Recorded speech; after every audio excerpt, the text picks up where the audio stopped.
ভাইরা সবাই আমার সালাম এবং শুভেচ্ছা গ্রহণ করুন। আসসালামু আলাইকুম ওয়া রাহমাতুল্লাহ। আমি এলাকাতে নাই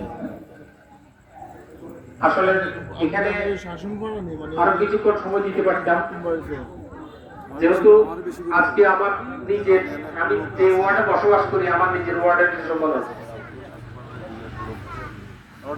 কত ব্যস্ততার মাঝে হলেও গ্রামের মানুষ, ওয়ার্ডের মানুষ, ওদের চাহিদা আমাকে দিতে হবে,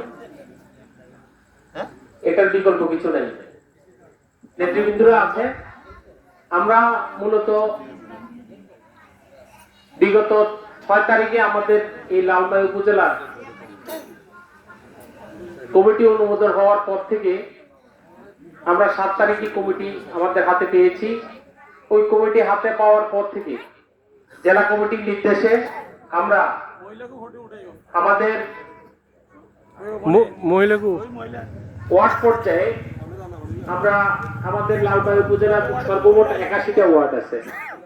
এই 81টা ওয়ার্ডের আমরা সম্মেলন শুরু করেছি, কারণ এটা আমাদের বাংলাদেশ জাতীয়তাবাদী দল বিএনপির মূল লক্ষ্য।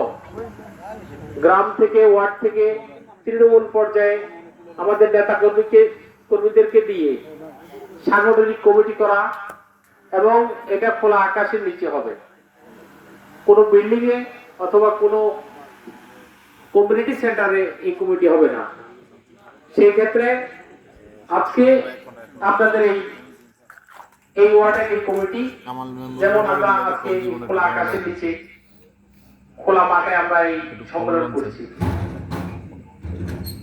আমাদের এই লালমাই উপজেলায় গত 2017 সালে গঠিত হওয়ার পর থেকেও আমাদের আজ অব্দি পর্যন্ত আমাদের কোনো সাংগঠনিক কমিটি ছিল না। আমাদের প্রাণপ্রিয় নেতা মনিরুল চৌধুরীর ঐকান্তিক প্রচেষ্টা এবং জেলা কমিটির যারা দায়িত্বপ্রাপ্ত জনাব জাকারিয়া তায়ের সুমন এবং সাধারণ সদস্য সচিব বিপি আশিকুর রহমান মাহমুদ ওয়াসিমের আন্তরিকতায় এই লালমাই উপজেলার সর্বপ্রথম এই কমিটি অনুমোদন করেছে।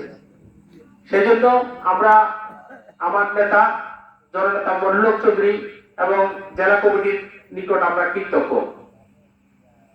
আমরা এই ওয়ার্ড কমিটি গুলা করার জন্য আমরা নির্দিষ্ট কিছু উপজেলা কমিটির তরফ থেকে আমরা কিছু নিয়ম বেঁধে দিয়েছি। যে নিয়মের মধ্যে কোন অঙ্গ সংগঠনের কোন লোক এই বিএনপির কমিটিতে আসতে পারবে না। যারা ছাত্র দল করে, যুব দল করে, স্বেচ্ছাসেবক করে, শ্রমিক দল করে, এই জাতীয় লোক এই কমিটিতে আসতে পারবে না। দ্বিতীয় বিষয়টা হলো, এই কমিটি এতই স্বচ্ছ হবে যে এই কমিটিতে কোনো আওয়ামী লীগের লোক স্থান পাবে না। কোন আওয়ামী লীগের লোক যদি, যারা এই বিগত স্বৈরাচার সরকারের আমলে যারা আওয়ামী লীগের রাজনীতির সাথে জড়িত ছিল, আমাদের এই নিরীহ কর্মীদের উপরে অত্যাচার, নির্যাতন, জুলুম যারা করেছে, এই জাতীয় হায়নার দল যাতে এই কমিটিতে না আসতে পারে।